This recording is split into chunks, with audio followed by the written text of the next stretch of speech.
Hey folks, Coach Patrick here, Endurance Nation, back with another episode. We are here today to talk a little bit about the new year, getting ourselves organized. So I like to say it, every endurance thing in its place. So as many of you know, I've been coaching endurance athletes for the better part of 20 years, and which means I've seen 20 New Year's series resolutions go by. And I can tell you, despite the advent of technology and the evolution of humanity in those 20 years, which honestly is really sort of a blink in the entire universe, but still, really nothing much has changed. Every year, people make resolutions that are super detailed, but also oftentimes super small, right? They're really specific, right? So they're like, I'm going to lose 5 pounds, right? Or I'm going to read more books, etc. But they're not really thinking long term. One of the elements that we really try and set a tone for here inside the team is saying, what are the things that we can do that advantage us for the long term, not just towards our goal or whatever the situation may be now, but what can we do that sets up as a win-win, right? How can I structure this so that I achieve the goal that I've set out for myself for the year, but I've also learned something along the way, or I've learned something about myself, or perhaps picked up a new skill or something different. And the idea being that if we're intentional now at the beginning of the year, we can put in place some elements, some systems, some structures that are going to allow you to become successful long term. But it does require, hitting pause on the track, stepping back for a second, getting out of that really fast, easy resolution game, right? Because when someone says to you, "Hey, what's your resolution?" You say, "Well, actually, I've got that." You've already lost them, right? They don't care. Like they don't want to hear it. They don't, because you're breaking the script. But that's exactly what we're all about here inside Neurocentric, is saying, how do you break that script? So here is my proposal to you: three things, each with their own three things. So a total of nine, unbelievably, nine things to think about here as you kick off your new year to do things just a little bit better. So, the first thing I want to challenge you for, and of course, just as a disclaimer, this presumes that you already know sort of your sport focus for the year as an athlete, and you probably even know sort of target events for yourself, or at least timing for those events. Hey, I want to do something in August, or I want to do something in June or July, or whatever those milestones may be. This is outside of the generic structures that I assume are in place for you as an engaged endurance athlete. Okay, so here we go. First up, three systems. I'm going to challenge you to think about three systems that you can put into place right now that are going to make your life significantly easier over time. Okay. So, the way I challenge people to think about this is on different levels. So, we have a daily system, we have a weekly system, and we have a monthly system. So, what are the things you can put in place that are going to allow you to become a better endurance athlete over time? So, daily systems could be something ranging from managing your sleep to a better morning routine. It could be something perhaps outside of athletics that may be helpful to you as well, maybe some daily time with your family, or walking your dog, or reflection, etc., whatever that may be. But understanding that there's this daily exercise you're going to take, and if you do it on a daily basis, it's going to become massively additive to your overall element of success. Like, for example, one of the things that I did last year for Leadville was saying, hey, core strength is an issue. I've got to get really strong, especially when I'm going to be at altitude, humping this bike up this hill. So got a weight vest, put that on, and I walked with a weight vest almost daily, 30 minutes a day. I was already walking with the dog, but I became intentional with it. And that became a system change that I made that was on the daily that became very additive to me in terms of my long-term goals. Okay. Number two, a weekly system. Now, the idea here is that we basically, as endurance athletes, work on a 7-day set. Some of the more advanced or nuanced athletes may work on like a 12 or a 15 or a 21-day set, or whatever those may be. But for the vast majority of us, our structure of time revolves around the structure of our lives, which tends to be 7 days, running Monday to Sunday, right? Okay, so how do we improve that? What is a system approach you can bring to your week that will make things better for you? So this could be something really just banal, but for example, laundry. I talk about this a lot because we all have lots of laundry. Having a separate laundry basket for just your stuff so you can do your laundry and make sure it's all done, and you're heading into the new week having all your clothes ready. Awesome, right? Super easy, super simple. Another thing that makes weeks awesome is grocery shopping. Can you get the grocery shopping system down so you make sure you start every week with all the things that you need so you can be successful? Again, easy win, but makes a big, big difference. Another part is really maximizing your non-training time. So for some people, Sunday is a day for family. It's a day for non-exercise. It's a day for recovery. How do we turn that into something that's really powerful? So not just a not working out day, but an actual, I'm doing these things that are really positive and additive way, and doing so in a way that's demonstrably more valuable for the people that you're investing that time, or the activities you're investing that time in. So how can we build a system that allows you to do that better. Maybe you prepare ahead of time for what the event's going to be. When my kids are young, we used to be like, I don't know, what are we going to do today?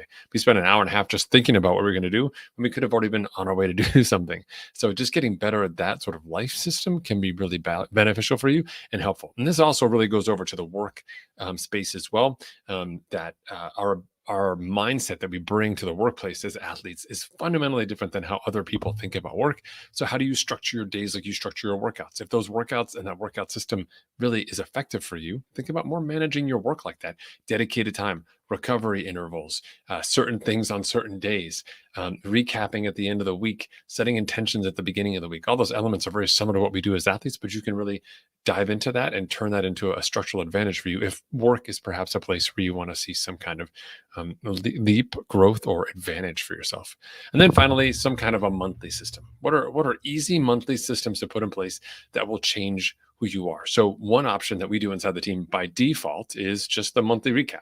At the end of every month, we ask athletes with a simple form, how are things going? What's going well? What's not going well? What do you want to change or need to improve? And just having people take a moment to pause and reflect. I know I have a race in August, but it's January or it's June or July. Where am I? Like, how am I going? What can I change? Where am I at? We often fall into a trap of just walking through the days, taking the steps that we believe we're supposed to be taking. I'm checking the box. I did what I was supposed to do. Isn't that enough? And the sad fact of reality is no. Like, just doing the things that everyone else is doing and just doing the baseline is not definitely enough to be as excellent as you are striving to be. And so finding a way to sort of pause and reflect on that can be really helpful. Other monthly level reflection things you can do that can be helpful. I usually recommend athletes, especially those who are time bound, to build in a monthly system for volume. Take a day a month, a Saturday a month, a Friday, if you're flexible with work, a month, and just get outside for like a long period of time. Put activities together, mix and match, but just spend a bunch of hours being active. It's good for your body. It's good for your mind. It's a good break from everything. And actually, there's usually a lot of upside to all the other aspects of your life, work, intellectual engagement, because you have this devoted time to yourself. So I definitely recommend thinking something about that. Is really simple. Another thing would be just checking in on all of your equipment at the end of every month. How are things going? I have monthly reminders on my list, just things around my house, like changing air filters, resetting the router, but also equipment wise as well, checking my shoes, making sure the bike is in good working order, cleaning my bike, wiping down my equipment, tidying up my exercise room or tidying up the basement where I store my stuff. Those are small monthly based activities that just don't over time maintain a sense of order and stability in our endurance lives. That's super advantageous. It doesn't take much. And the best part is with technology, once you sort of dream up what that list could be, you can automate it by having a reminder on your phone and it just shows up and you just do the things, right? And now you're moving forward. And then once you get good at that game, you can start updating and improving those reminders and the steps in those reminders to get better and better and better, making sure you're doing the things that really make a difference. Okay. All right. Next step is coming up with 3 solutions. All right. So we're to the second phase here of this conversation. And on the 3 solution sides, this is a little different because, again, it forces you to stop that script and say, oh, there are some aspects of 2023 or last year, which was awesome. And I love them. But some of those elements weren't perfect. I hit some snags, some problems, and things that I don't want to have to deal with again if I can avoid it. So, what are those solutions you're going to put in place to help you avoid those problems in the future? So, not just saying, dodge that bullet, hope that doesn't happen again. What do you do, right? We were just New Year's with some friends, and the dog ran out, and they said, "Oh, I said you should get one of those air tags, right? You can track your dog and then go find where he or she is, and then bring the dog back, ish, right? You have a good sense, right?" They're like, well, we never really bought it because we've always just assumed that the last time or this time was the last time that the dog is going to run away, but it keeps running away. So it's not fixing. So how do you just say, maybe just letting this happen on a recurring basis? Not so great. So what are 3 solutions you can bring to your athletic life going forward? So a couple easy ones that I'll think about from my personal reflection. Number 1 is just nutrition. I've done a better job with meal preparation, but I'm still using my old meal preparation solution from in season and not like sort of like a low calorie or out of season nutrition perspective. So for me, one solution I want to bring to the table this year is getting back into that weekly nutrition habit, doing it in a way that's intentional and mirrors the respective goals of my season. So having a system on nutrition was last year's goal, did it. Now I have to get better at managing the nuances of it. That's an easy solution that I want to bring to the table. Another one that's I've just had multiple sort of challenges with my aspirational goals and just overall physical health. So another solution I want to implement is just daily like flexibility, mobility work. It takes about 20 minutes a day. And as you get better at it, first couple of days are rough, but as you get better at it, it takes 15, maybe 20 minutes a day. You can listen to a podcast while you do it. You can make some audio notes. You can read a book. You can catch up on the news, watch a show. I don't know what you do, but for 20 minutes, the upside long term for your overall health and mobility is massive. And you can make it just a net positive part as a start of your day and part of that morning routine. So that's a solution that I'm working on now. And I would challenge all of you to think of the same thing. And the last piece I think that solution wise, people really struggle with is that race mindset.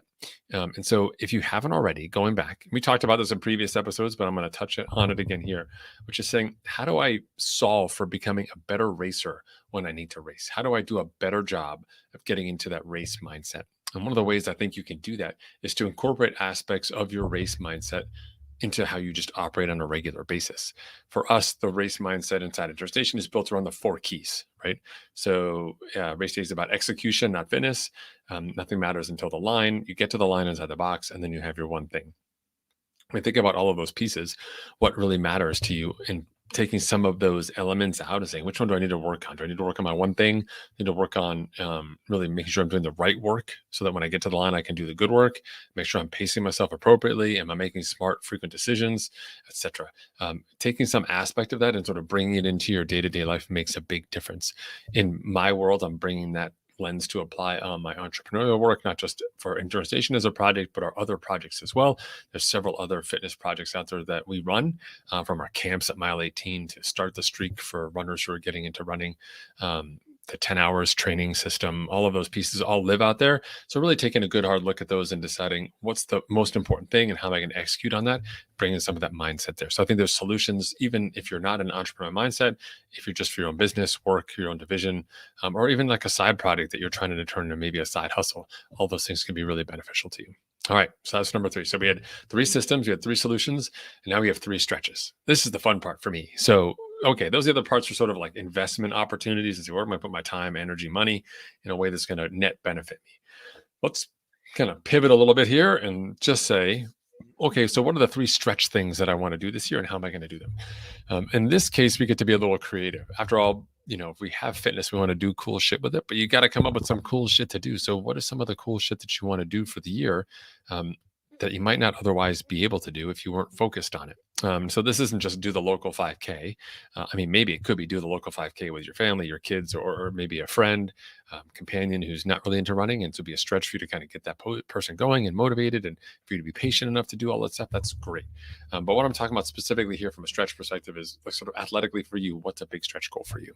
And the idea being we're going to set these goals out there. We're going to try and work towards them across the course this year. You may or may not hit them, but we aim for the moon, we land in the stars. So same mindset, right? So for me, just to give it some, clarity or examples for you, one is like, hey, I'm turning 50 this year. So I want to be able to run 50 miles on my 50th birthday. I'll tell you right now, resting my knee, it's January 1st. I'm not sure that's going to happen. I'm not sure I'm going to get to 50 miles on my birthday in a way that doesn't destroy my knee. But I still have that goal for this year, and I'm going to find a way to do it. So really kind of thinking about what are the things I need to do to get myself that stretch goal. The whole point of stretch goal is to say, okay, if I have this goal, how am I going to get there? Okay. Another one, I have a new snowboard and some new boots, and really excited for that for this year. We don't have a ski pass dialed in, but I do want to get out there and do some serious snowboarding this year. So I have a stretch goal, getting to the mountain, which for me, doesn't sound like a stretch maybe for other people, but I definitely want to get out to the mountain for 3 days this year. And I want to get a total of 15 hours of snowboarding in, which is roughly what I would get in on a given year, but I'm going to do it in 3 days. So I'm going to kind of try and get a jam-packed weekend. And if I could really stretch, if I can make it work with my schedule and with the money and everything, I'd love to do that with a friend. Love to do that as a destination thing, like go away, do 3 high quality days, like just get out there, rip it up, and have a ton of fun, learn a bunch of skills, and just be like, check that box. That's kind of a personal sort of fun stuff, a stretch goal for myself. That I really want to get after and do that. And then another stretch goal, and for me, this is sort of like up in the air, and other things I want to do. I did Leadville last year. I did Steamboat as well. I am super curious about some of these ultra events on the bike, particularly off-road cycling events. I just think I need to get better at riding my bike off-road so I can do it. So my goal, another stretch goal for me, will be sort of creating my own endurance event on like my gravel bike, so off-road stuff that I can do on my own, but becomes a true test of what I could possibly do. So this is going to be a little challenging up here in New England. I've got to find a way to string together different elements because I'm not just in outdoor graveltopia, and I also want to take advantage of infrastructure resources so I don't just get destroyed or lost or out of food or out of calories. But I am going to map out my own gravel sort of off-road hybrid type event here for the middle of the year, somewhere in the June, July timeframe when the weather's nice to get out there and do some awesome fun riding. I just want to be able to challenge myself from a logistical perspective, which I think benefits me with the camps business and just as a coach and athlete overall, but also on the fitness side to say, all right, how do I pick something that's just hard enough that I can do for this duration so I can satisfy the duration or distance goal that I may have at that time, but is also built upon for my strength. So having that stretch out there is going to force me to ride my bike. It's going to force me to do all that core strength flexibility work. I've got to dial in my nutrition. I've got to have a map. I got to make sure my computer has the map. I got the battery power. I'm going to talk to other people to plan it out. There's a whole host of things that come out of setting that stretch goal that are things that I want to work on that make me advantaged. So when you think about your endurance year this year, sit down, go ahead, get out the pen and pencil. We want 3 systems that are going to make you better. We want 3 solutions for things so we can just make sure we put them to bed after last year so we don't have them again. And then we want our 3 stretches. What are the 3 stretch things that we're going to do heading into this new year that are going to challenge you athletically, perhaps intellectually, an opportunity for you to really just kind of rise up beyond what has been your normal and get after it. We only have so many days on this big green and blue ball as we all share here for our endurance stuff, and we'd love to see you make the most of it. So as you're planning into the next year, remember 3, 3, and 3. And if you have them, would love to see them. Drop them here on social media. We're on Facebook, we're on Instagram, we're on Twitter, or head over to endurancenation.us. We got a chat bot right there. You can tell me, fire it up. I'll be happy to talk to you. All right, everyone, have a fantastic week. I'll talk to you soon. Until then, stay healthy out there, stay fit, and keep going in zone 2.